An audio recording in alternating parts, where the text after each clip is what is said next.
Welcome back to Farming Simulator 22, and today, or I should say earlier today, I decided to spend $3 million on something, and now it's ready for us to go and pick it up. So without any further ado, I'm going to open up the garage door, I'm going to grab our mega cab, and we're going to head on to the dealership.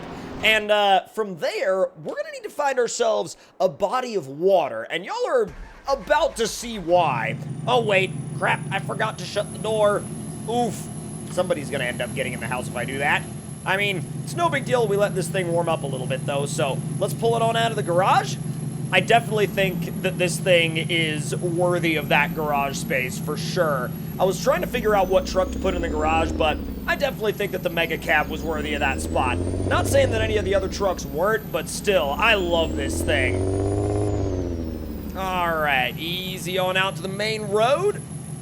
And first things first, I gotta make sure there are no crazy AI drivers coming, because as we all know, the AI in Farming Simulator 22 tends to be a little bit overzealous in terms of what they will and will not stop for in the road. And when I say there's very little that they will actually stop for, there's very little that they'll actually stop for.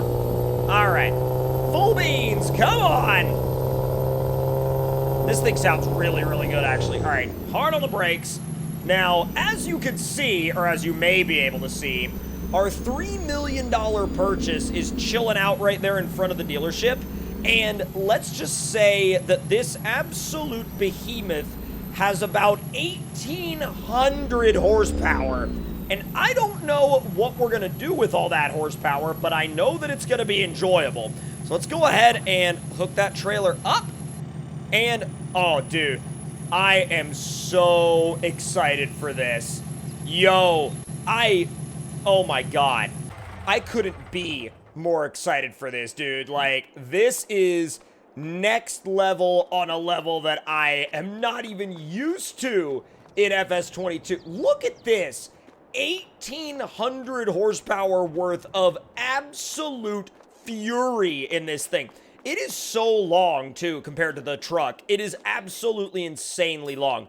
Now, what I'm trying to figure out as well is where should we take that boat to actually put it in? Because I don't know exactly where there are any boat launches on this particular map, so we're going to have to put in a little bit of work into figuring that out, but I'm thinking, well, actually, Bighorn Lake doesn't look like a bad spot to do it, although this might be a little bit too much boat for that lake. That lake doesn't look all that big, and, I mean, well, that lake's a little smaller, so if that's one of the bigger lakes on the map, which it looks like it is, that's probably gonna be our best bet. But just look at it! Good grief. And I haven't even, like, I haven't used it at all yet. I have not gotten it in the water yet. So this is going to be a absolute adventure. So let's fire this thing up. I love that thing, dude. Like, and the startup sounds so good. All right, so let's head on out of town. We got to be careful with that trailer so that we don't, like, flop the boat off of it, because... Or, not only do we have to be careful to not flop the boat off the trailer, but we also got to be careful to not catch the trailer on anything. I'm actually going to try to do this semi-realistically, and, well, I may have already blown that a bit, but that's fine. All right, let me go a little wide here. And you know what? I'm glad I went wide, because if I hadn't have gone wide, I would have snagged the boat trailer on the, like, literally on the pole that holds up the traffic light. That sound, though, it really does sound just so freaking good.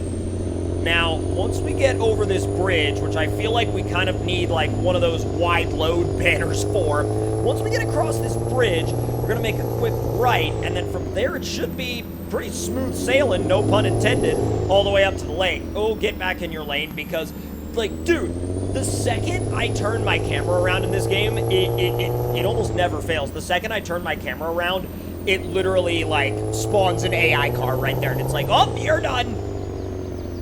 I gotta be careful with this thing. I've tried to make the steering less sensitive, and it's almost like no matter what I do, it's like, nope, you're getting a ton of sensitivity whether you like it or not on the, like, on the thumbstick. And I'm like, okay, All right, that's a thing, I guess. All right, so let's go in again just a little bit further on down. I'm really excited to see what 1,800 horsepower in that boat actually feels like, because I have very little experience with boats in FS22, and experiencing this as like one of my first boats is, you could say it's both a good idea and an absolutely horrible idea, for sure. Because boat horsepower is very different than like car/truck horsepower, that's for dang sure. Alright, we got a little clearing right up there on the edge of the lake. Oh, this is gonna be perfect. Although, I don't know about the... Oh no, I see a dock down there. Now, here's my question. Is there a spot to actually launch a boat? I mean, not really. There's a couple of rafts down there. Here, I tell you what we'll do. We'll pull up kind of next to the lake over here, because I don't necessarily see anything that, like, looks like a boat ramp, if that makes any sense. So I think we'll go ahead and back the whole setup in. God, it looks like the boat already wants to get off the trailer. Jeez. All right, let's back you in just to... Whoa! What are you doing? Don't remove yourself from the trailer yet. Jeez. All right, back you go. Here we go. We're about to get into the territory where it floats, but, like, here's the thing. It's still kind of, like, sketch. Don't sink the boat, please. All right, let's go get in the boat that is now attempting to fall into the lake and see if we can actually get it out of here. Oh, boy. Oh, boy. Oh? You move? Okay, it moves. It doesn't sound like it. That's a quiet 1,800 horsepower, I'll tell you that. I mean, all I hear is the water. That's literally all I hear. All right, I'm just going to give it full beans. I'm going to floor it and see what happens. And send it. That's full beans. Full beans. That's... Well, I mean, it's starting to get a little bit faster now. We maybe, you know... I'm starting to think maybe we needed a larger body of water. I mean, is it almost on the ground in this lake? I mean, oh, it drifts. Oh, that's hilarious. Bro, it actually kind of drifts. That's brilliant. I feel like, oh my God. Bro, we're just hovering right above where the ground is. I figured that this lake was going to be deeper than this. I really, really, really did. Like, it's pretty, but... What do you mean, do not drive too deeply into the water? It's a dang boat. What am I supposed to do with it? Hover above the ground? Like, dude, that makes absolutely no sense. But all right. Now, while I would say I'm somewhat impressed with it, I do have to say that I'm a little bit iffy about the fact that it's giving me, like, depth warnings. So let's see if we can put it back on the trailer. Well, that actually went on, like, really, really well. That went on really easily. That went on actually a lot easier than I... Oh, no, it's crooked.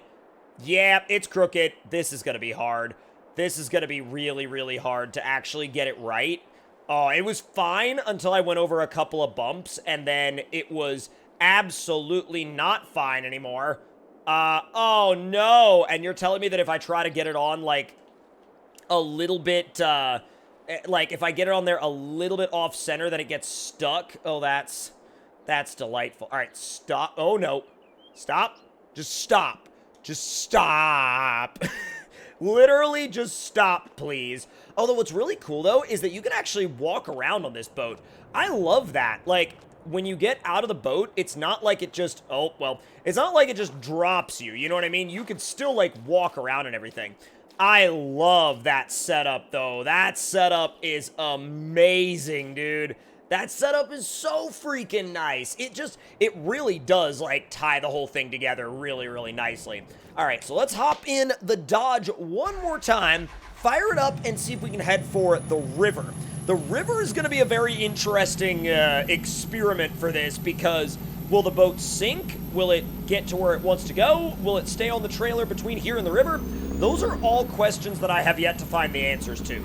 So, first of all, I need to figure out where the river is in relation to where we are. So let's see. Actually, we're not that far from it. So we're going to make a left and then make a right. It's going to be a really sharp right, but it's not going to be a big deal. At least I don't think it's going to be a big deal. All right, boat, you gonna stay up there on the trailer? I sure hope you do. Or I sure hope you're gonna, because if you don't, we're gonna be in big trouble. All right, let's ease you on up the... Whoa! I saw the boat shift a little bit there. I didn't see a... Oh, wait a minute. So there is an option to... Oh, there we go! See, there wasn't an option to manually attach the tension belts, but I didn't think about doing it, like, in the quick options menu. But now that I've done that and there's actual straps on the boat, now we don't have to worry about it. Now we're fine. All right, I'm going to swing real wide here and then come right back down. And I mean, really now at this point, since there's actual straps on the boat, I can go as crazy as I want because the boat's not going to fly off so long as I don't flip the thing over. But then again, these straps are a lot stronger than the straps you get in SnowRunner, so that's also something to consider. All right, so let's make our way down through here. And I am definitely not going to put the boat in right there because obviously it's not big enough. But let me find like almost like a river edge that I can back up to. Because there's got to be one, right? There's got to be a, like, sort of a river's edge that I can back up to. And it looks like there may be one down here. I just don't know. Let's find one. Oh, boy. Oh, don't get stuck. God. If you get stuck in, like, in any of the trees, you're kind of oofed. Because these trees, unless you cut them down, I mean, they're freaking solid. All right, let me find my way through here. I think I've found a decent area. As long as the edge isn't too sharp, which, oh, man. It's like all of these edges are insanely sharp. You know what? All right, for science, here's what we're going to do. We're just going to back it right in. Like, we're literally just going to back it right off the edge, and that's going to be that. And we're going to say, you know, we're going to say it's for science, and that's going to be that. So back it in. And, oh, in it certainly is. Unfasten tension belts. Oh. Come on. There we go. Shut the truck down. I don't know. I completely blanked on, like, the actual button presses that I was supposed to do for that. All right. Fire you up. And now, let's see. You're sinking. You're sinking. All right, how far can I go without sinking it? And more importantly, how close can we get to what is supposedly a 90-mile-an-hour top speed? Ow. We've hit a rock. Well, we're definitely going to sink now. The hull is broken, or it would be broken, of course, like in real life. All right, stay on the throttle.